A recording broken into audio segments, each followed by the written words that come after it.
Hello everybody, this is Nikki Zick and welcome to my channel.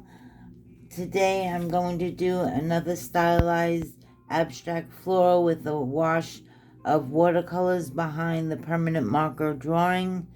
I did one in orange and pinks, but I also had the feeling that some people are more drawn to blues and purples, so I felt that why not do one in those shades.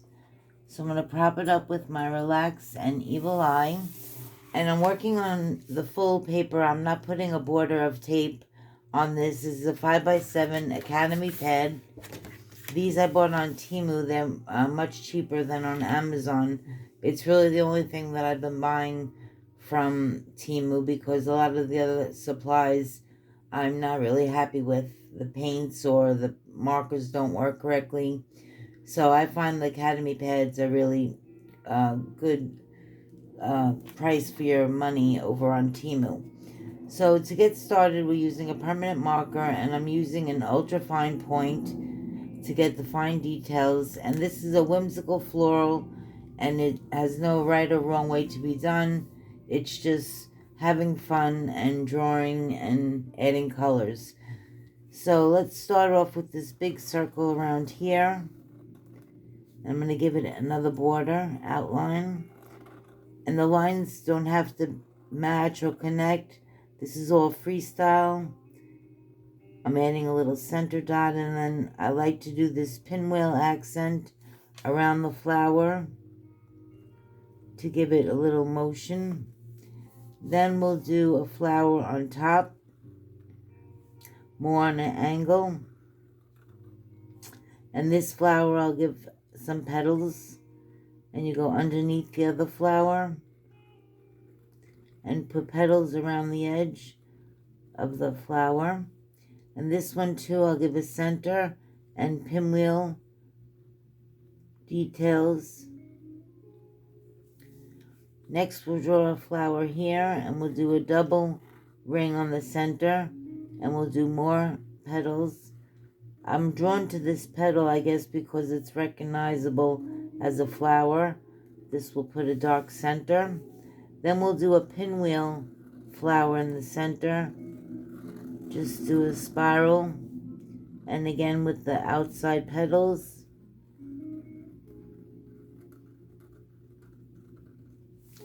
Then we'll do one of my fun flowers that I like to do. We'll do two borders, and then I do these little tick marks around the flower's edge, all around, and it gives a nice added interest of detail to the artwork. So you go around the edge of the whole flower. Then I did a dot center, another circle, and then once again my starburst lines around the perimeter of the circle in the center. Next we'll add some tulips, just like how you drew them in school. You could do the bottom edge and give a highlight. We'll add another tulip here. And it's very whimsical. Now we're going to add the stems, and try to draw the stems as straight as possible as you can. And we're just going down from each flower and making a stem line. Here we'll put one on this edge and one down the center here. Next we're going to add the flower leaves. I like to do these longer ones coming from the outside to fill in the bottom of the artwork as we filled in the top, so there's added interest. Now on this stem I like to add these little tiny leaves. It gives interest. We could do it on this leaf stem as well. It's a little detail with the fine marker tip. Next we can add some traditional leaves like an almond shape with a center line. You can go over your other stems and just let the artwork take its form. I also, on some of the other flowers, I put another leaf You put a leaf on this edge, one here, and I think, let's see, we'll add a leaf here. Make sure every stem has a leaf. Could do some this way, on this side. And I think our final line work is completed. And next is the fun part where we add the paints. I'm using a number 10 brush. I just purchased some, actually I lied. I'm also buying paintbrushes from Temu, and they've been pretty good. So this, I don't know which brand, but it has a nice wooden barrel. It's called Zen, I don't even know how to pronounce that. I'm not going to try. So right now I'm just adding some lighter blue, and then like I did the orange colorway, I'm washing the blue out, adding some more, go to this edge and wash it out, and then we're going to add some yellow green on the top here and let it blend in. You can go a little darker with the second layer, and the paints you want is a medium consistency. And I'm moving around the artwork. I'm not staying in one spot.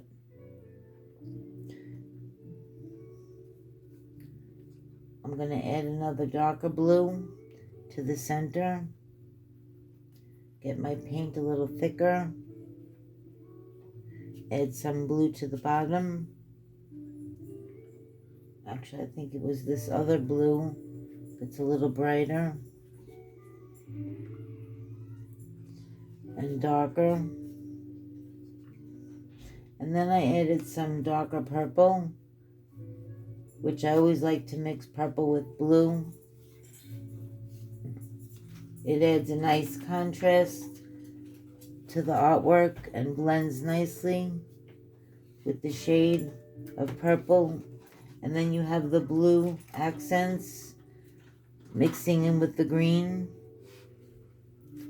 and it gives a nice final touch. We'll add some green to the center here. I like to fill the whole page, not too much white showing. We'll add a little blue to this corner. That was a lot of blue actually. And we'll fill in the bottom. We'll use a little just clean water and blend. Blend up the top.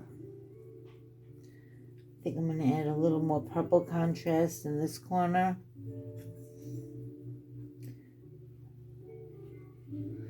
And it might look a little heavy now, but when the paint's dry, it'll be much lighter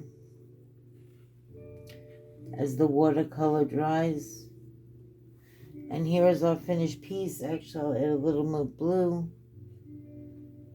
I like this blue color. And this is our finished artwork of abstract floral mixed media using permanent marker and watercolor paints. And this is a really fun project. I suggest you give it a try. You don't need many materials, just a basic watercolor set and some permanent markers. And this is a cold press paper, so it's a little rough to paint on with the to draw on with the permanent marker, but the effects are very pleasing. You just have to draw a little slower. So happy painting, and I hope to see you again. If you like this video, please give it a thumbs up, and I'd really appreciate it. Bye-bye.